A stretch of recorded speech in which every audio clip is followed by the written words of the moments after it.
What's the difference between thinking and knowing? Well, we think we know a lot, and we think we know out of judgment. You know, we're a very judgmental society, and we're kind of desperate in the thinking we know. We got to know. We got to know. I mean, really, I got to know. So I'm going to look at this thing in order to know, and I'm going to know when I judge it. Because when you judge it, you go, oh, I know it's la la la. I know it's this. I know it's that. So that is a kind of a desperate need to think you know. And it serves the ego well because the ego feels smart. And it protects us because, oh, I know. I don't have to go near there because I know what that is. So thinking that you know comes out of judgment, and of which there's a lot. When you know that you know, you know it because you know it, you feel it. It's visceral. This is why we have this degree of sensitivity and, people say, oh, you're clairvoyant. No, not clairvoyant, just a higher tuning on that intuitive senses. People talk about emotional intelligence. The first time I heard that, every once in a while I go to a therapist and I go, I don't know what I'm doing here. But I had a therapist once say, oh, you have a really strong emotional intelligence. And I said, what is that? And she described it as, a very high intuition toward this is truth or this is serving me. It's a very high intuition, which makes sense because you have to have that, when you're growing up and you're unsure. So you start observing things like crazy to figure out what is going on. Now, you're not observing these things to judge them. You're observing these things for survival. So you're open to what is it. You're really looking at it and feeling it up, right? So that's a highly attuned intuition. That's knowing. When you know, everybody's felt it. I just knew.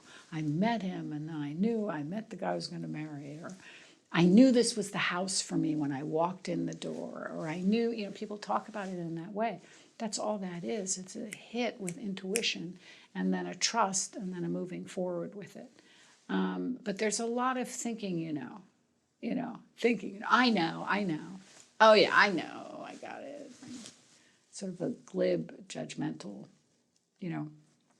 thing. And judgment is something that, it's another one of those things you want to separate out a little bit and go, God, I'm being really judgmental, aren't I? I'm just being really judgmental of this person. During the pandemic, a couple of things have happened, because we don't see anybody. I mean, we've been pretty isolated, my husband and I, for a long time. We do see people, but now that I'm promoting the book and we promote the film, I'm meeting all kinds of people.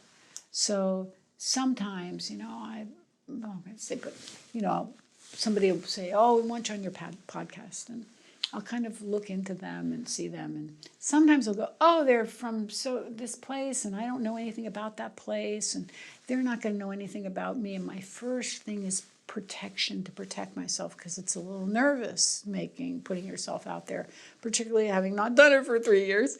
So the first thing might be judgmental. I start looking for ways not to do that thing.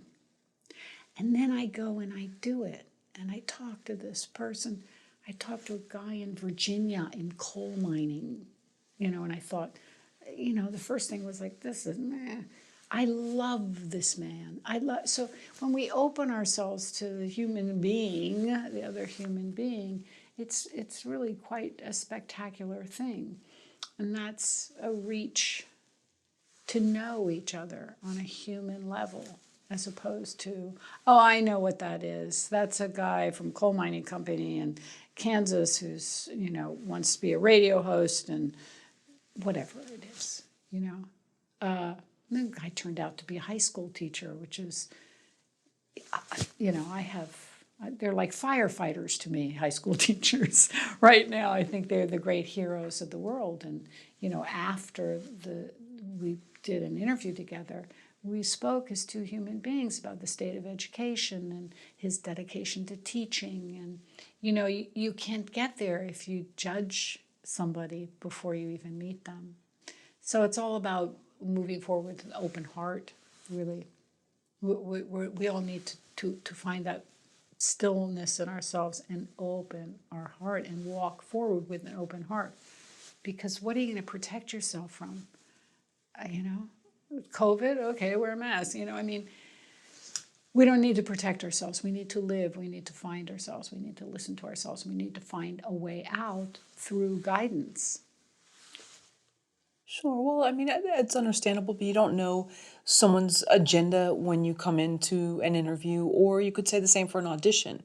Someone could say, I love this person's work and I know I'm perfect for it. And then they go and they're met with just a stone wall and they're crushed because they thought they were going to see me and they were going to go, you're the one. Yes.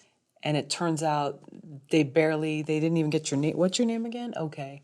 Well, and that's so beautifully said. And not only that, that was a terrible experience for actors to have to constantly go in for auditions. And it's as if the people auditioning them were trained to be like the parents I told you about, like nothing, nada, not see you. For an artist not to be seen, even when they're working from their heart, no matter where they're working from, whether it's a concept in their head or a concept in their heart, for them not to be seen is just, it's criminal, really, because they're the ones who are going to lift us up out of this stuff. We should be going, thank you for coming in. But so how do you handle that? You emulate what you want.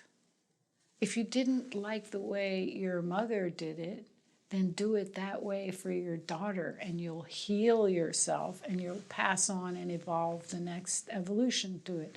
If you don't like the way the people are behaving towards you, change your attitude. Don't walk out feeling justified in, ain't it awful? They're really shitty to me. They didn't even, see, once again, I'm right. I think I'm right. Once again, the last 10, they're all terrible. It's really hard if that person is stone-faced. If you don't take it personally, because it certainly has nothing to do with you. If you don't take it personally, you just look at them, think maybe they had a bad day, and you look at them and lock eyes and go, hi, how are you? They're going to respond. If you offer them your heart, they're going to respond. And my counsel to my actress is, that's your job. Change the world by example. Go in and be, they say, be the change you want to see. That's a real thing. It's a little harder to do than to say, but it's a wonderful practice.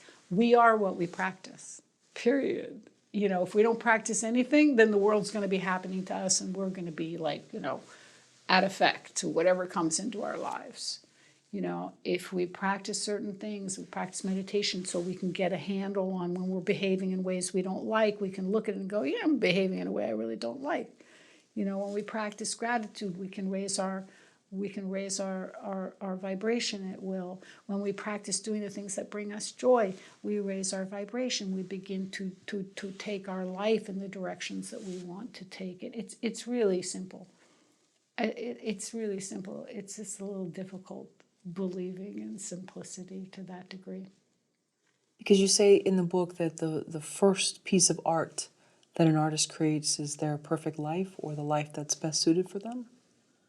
Well, hopefully, but unfortunately, but that's the way I'd like people to look at it. People go, well, I'm not an artist. I go, you are an artist. Your life is your first masterpiece. You're either creating that or you're creating it. Whether you are consciously creating it and moving it in the directions that you want to, or whether you're creating it with your own thoughts, whether they're negative or in the middle. You're just thinking all the time, thinking, looking at screens, just bubbling along. It's a reflection of everything you do and everything you say and everything you think combines together to make your future. That's going to be your next moment. This moment is going to unfold into that moment, and that moment's going to unfold to the next. So if this moment you have brought yourself joy on purpose, you've lifted your own frequency out of your own practices, then that will flow into a different kind of moment than if you hadn't done that consciously. Does that make sense?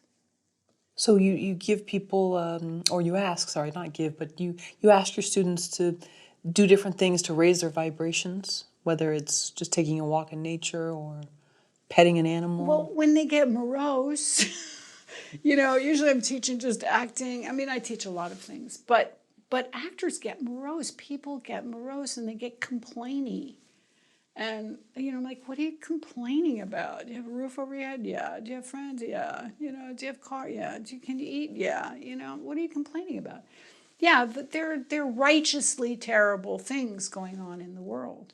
But you'll do better with those things when you gain a little control over your own emotional state. You can call it vibration. You could just call it emotional state.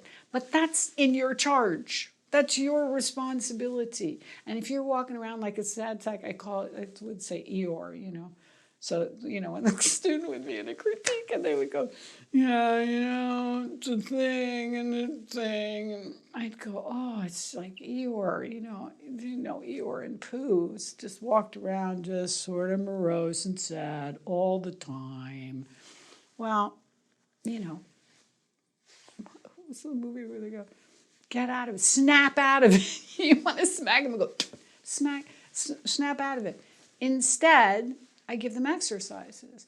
Sometimes they get into it collectively, like right now, we are collectively in a kind of a morose agreement about the pandemic. Meanwhile, the pandemic has made some important adjustments, by the way, in life. But we don't look at those. We just go, we're morose. We're like, oh boy, the pandemic. Ain't it awful? But it's brought about some group things. But I would come to class sometimes and I would feel they were in a collective unhappiness, the whole room. You can feel it, Sometimes I come into class and everybody's like, let's go, we got work to do. That's what I like to create out of it. And if the room isn't like that, I'm going to address it. That's a little different than some acting classes, but it's like, we're going to work from up here. We're not going to work from down here. And if you're working from down here, sometimes I just make them stand up and jump. And so the whole room is jumping up. No. And they're doing it like this. I go, no, it has to be at the same time. So now they have to listen to each other. And then they finally get it at the same time. By the time they get it at the same time, they're laughing and their energy is up. Other times, I think it's, there was a certain election that happened and there was a certain collective morosity, I don't know, moroseness in the room. And I go, what's going on? They're like, So I said, when is the last time you went out into nature? When's the last time you took a day? I take days in nature because I can't live without it. When's the last time? Nothing came. The room was dead. And I went, seriously, when is the last time you went to, the gardens or the ocean or the mountains or took a walk in nature? When is the last time? Nothing. So I assigned them to go out. So it could be the mountains, could be a park, but you had to go alone. You had to turn off your electronics and you had to just sit there and observe things around the grass, the tiny things, the large trees, the ocean, the sand, the little crabby bugs in the sand. Just if you observe, you stop thinking when you observe. So a lot of my teaching has to do with observation. So I should just go out and observe and turn off the phone and do it for an hour. And they came back to class. And I said, and then when you come home, I want you to find a rock or let the rock find you and bring it to class, And before you pick it up, I would say, this is just me. Before you pick it up, I would ask it permission because that rock has lived there for quite some time. And you are moving it from its natural environment. So I would ask permission, and if you feel it's okay, take this rock that you spotted in a special way, and as a as a thank you for this experience that you had and bring it to class. So I came to class and there were these 50 rocks lined up on the apron of the class. They were beautiful. And the room was just crackling with energy. And they wanted to talk mostly about how disconnected they were from nature, how powerful it was. One young girl, maybe the youngest in class, had never spent time in nature. That's what these telephones and social media is doing to us. Had never thought, it never crossed her mind, I think I'll go to the beach by myself and take in the power of the ocean. I think I'll take a walk in the woods and commune with trees. In Europe they have a whole forest bathing because they understand the power of walking in forests. And they were crackling. It was fantastic.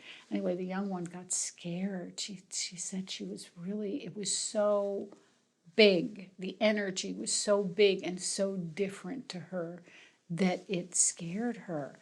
And I said, well, were you scared? Like a bear was coming scared? Or were you excited in a new kind of a way? And she said, I was excited. And the minute was over, she said, I only did 20 minutes because it was so big. She said, but the minute was over, I wanted to do it again, like a roller coaster. So, simple things are very powerful. Truth is very simple.